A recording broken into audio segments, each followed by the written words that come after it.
Hi friends, कैसे हैं आप लोग। आप देख रहे हैं शाही पाठशाला और मैं हूं BK Singh. Daily 110 important current affairs लेकर आपके बीच उपस्थित होता हूं। तो आइए शुरू करते हैं। पहला है, जियो प्लेटफॉर्म ने हाल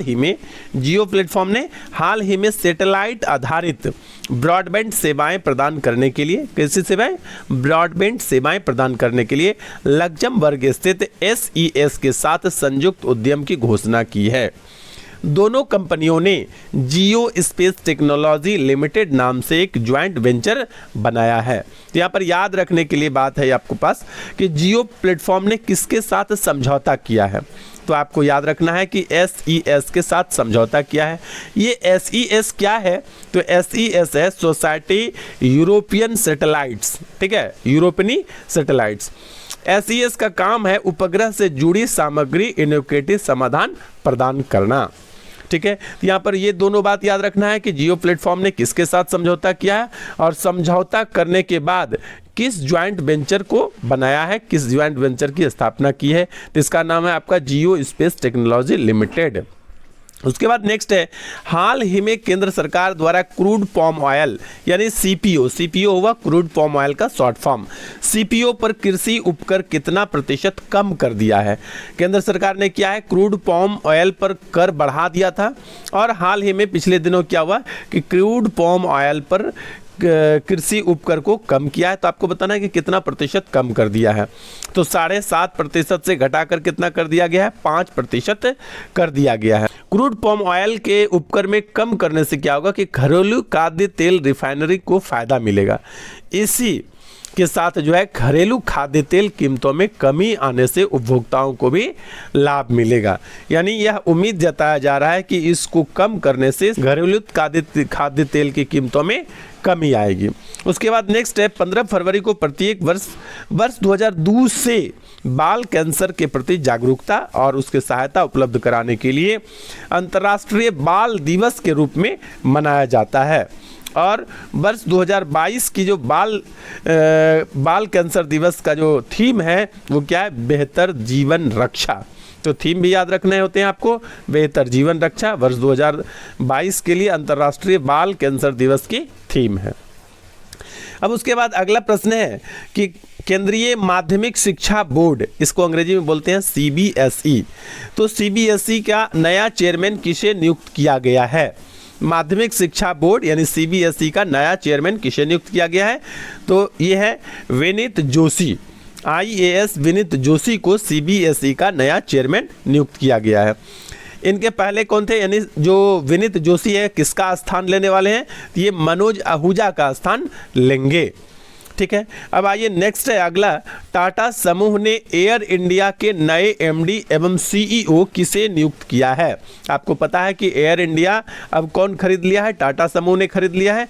तो टाटा समूह ने एयर इंडिया का जो नया MD और CEO नियुक्त किया है वो नियुक्त किया है इल्कर IC को। इल्कर IC का स्पेलिंग आप देखिए, तो इल्कर IC आप नाम याद रखिएगा।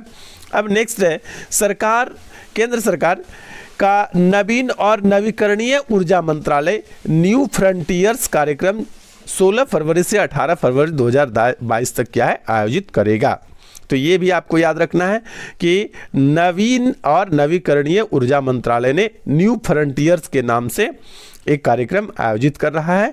ये आप याद रखेंगे, न्यू फ्रंटियर्स है क्या। न्यू फ्रंटियर्स कार्यक्रम की जो मुख्य विशेषता है वो है ऊर्जा संरक्षण में भारत का नेतृत्व शीर्षक विषय पर एक आयोजन करना।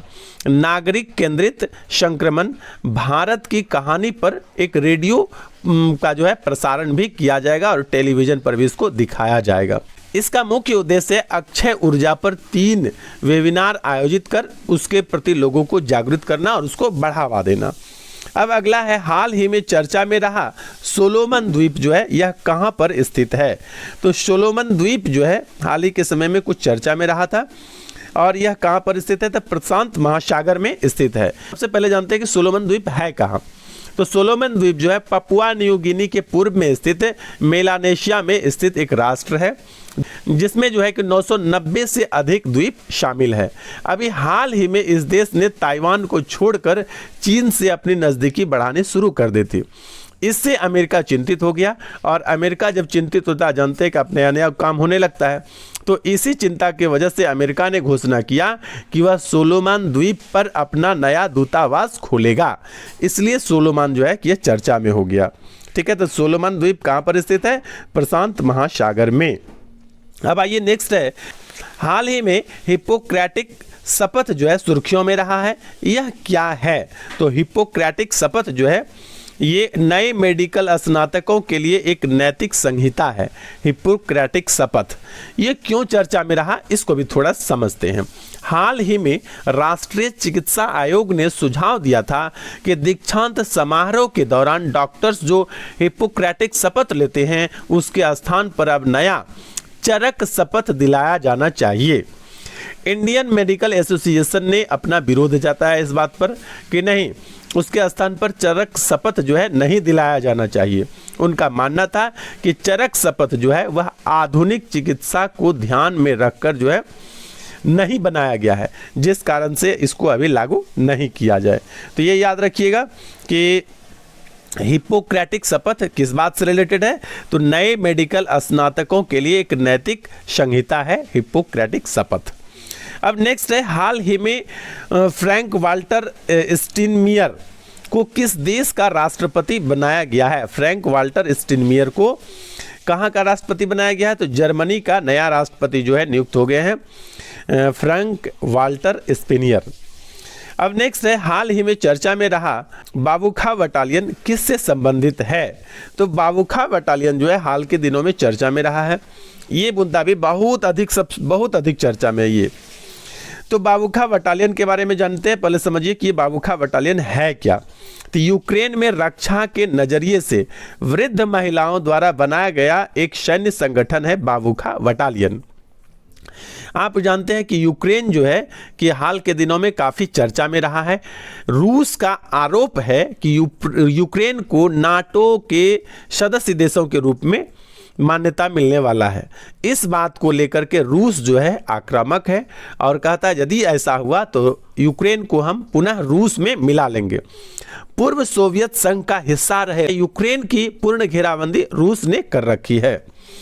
तो इसको आत्मरक्षा के लिए यूक्रेन ने क्या किया है कि वृद्ध महिलाओं का एक सैन्य संगठन बनाया है। एक्चुअली वृद्ध महिला का नहीं बनाया है उन्होंने बहुत स्तर पर, लेकिन ये वृद्ध महिलाओं का है और इसका नाम क्या है? बाबूखा बटालियन। तो ये काफ़ी चर्चा में था, तो इसको भी यहाँ पर जानना जरूरी है।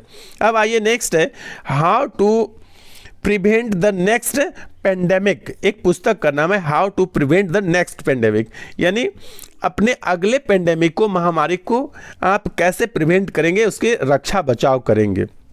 इस नाम से एक पुस्तक है how to prevent the next pandemic. तो ये पूछा गया है कि किसने लिखा है? तो बिल गेट्स ने ये बुक लिखा है how to prevent the next pandemic. दुनिया के सबसे बड़ी सॉफ्टवेयर कंपनी माइक्रोसॉफ्ट के सह संस्थापक और बिल एंड मेलिंडा गेट्स के सह अध्यक्ष रहे बिल गेट्स पिछले दिनों दुनिया के कई सालों तक क्या हुआ था कि लगातार ये दुनिया के सबसे अमीर व्यक्तियों में शुमार था बिल गेट्स। उन्हीं ने लिखा है ये how to prevent the next pandemic.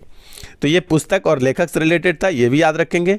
आज के करंट अफेयर्स में मैंने आज के इतिहास को शामिल नहीं कर पाया है, कारण था कि लिखते लिखते मेरे पास नीचे पेज में जगह नहीं बचा। तो खैर कोई बात नहीं, आइए आज जानते हैं अपने अंतिम करंट अफेयर्स को। हाल ही में भारतीय रेलवे देश की सबसे बड़ी कुश्ती अकादमी कहाँ स्थापित करेगा? तो कहाँ पर स्थापित करेगा?